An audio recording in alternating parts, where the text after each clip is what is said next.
The NBA offseason has erupted into absolute chaos. Within a matter of days, the league's landscape has been completely rewritten by a flurry of massive, high-profile trades and free agent departures. The loudest shockwave came from Los Angeles.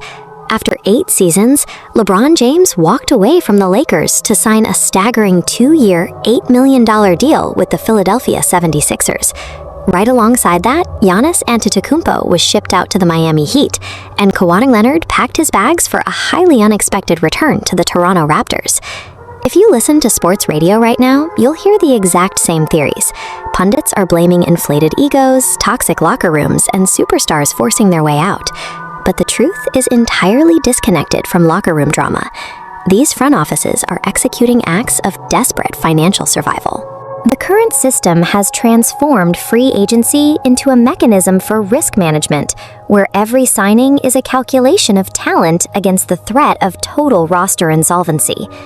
To understand the panic, we have to look at the NBA's new collective bargaining agreement, and specifically a mechanism known as the aprons. This chart illustrates the new spending limits.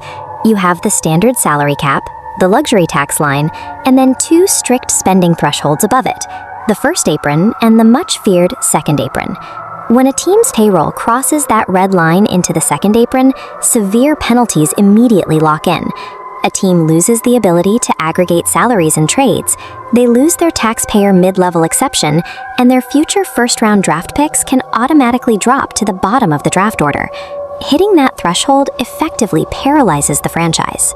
It makes it nearly impossible under league rules to surround highly paid stars with the auxiliary role players needed to actually contend.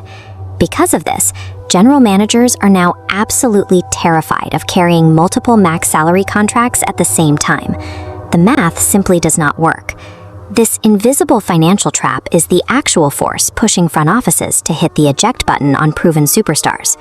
They have to shed salary, regardless of the talent they are giving up. The Los Angeles Clippers are the prime example of a team waking up in this nightmare. They were staring down an aging roster and a massive tax bill. When they traded Kawhi Leonard to the Raptors, they weren't trying to acquire immediate win-now talent to replace him. They were strictly trying to escape cap hell. The real prize they extracted from Toronto was a pair of unprotected first-round draft picks, specifically in the years 2031 and 2033.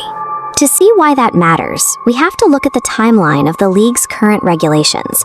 Draft capital a decade from now has quietly become the most coveted currency in the NBA. There is a massive loophole in the CBA. The league's current lottery reform rules expire after the 2029 NBA draft. That means the rules for the 2030s are completely unpredictable. GMs have no idea how those lotteries will function. Consequently, executives are perfectly willing to trade present-day, franchise-defining superstars for those mysterious future assets.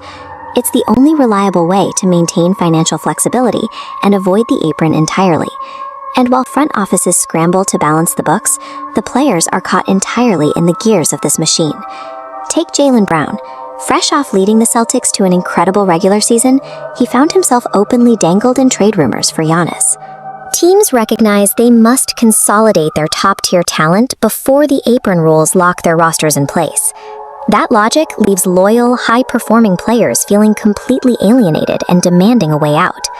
For veteran legends, the squeeze takes a different form. Early in the summer, heavy speculation linked LeBron James to a move to Golden State or a return to Cleveland. But the brutal math of the CBA stepped in. Handing LeBron a standard max salary would immediately trigger those aprons for either of those teams, making it mathematically impossible to surround him with the depth needed to win. So the new rules force superstars into a harsh ultimatum. They either have to orchestrate a trade before the financial doors permanently close, or take a humiliating pay cut just to keep their championship hopes alive. The grand paradox here is that the league office specifically designed this latest agreement to force league-wide parity. The goal was to discourage super teams and slow down the constant churn of superstar movement. In practice, the rules have achieved the exact opposite. They are forcing general managers into radical, high-risk trades and accelerating superstar exits across the league. Building a championship core through sheer spending has hit a hard ceiling. Front offices can no longer use massive payrolls to bridge a talent gap. The financial penalties ensure that pure wealth is no longer a shortcut to a title. Securing a championship now demands two specific sacrifices: front offices gambling their entire future on the unknown rules of the 2030s, and superstars willing to leave millions on the table to protect their chance at a ring.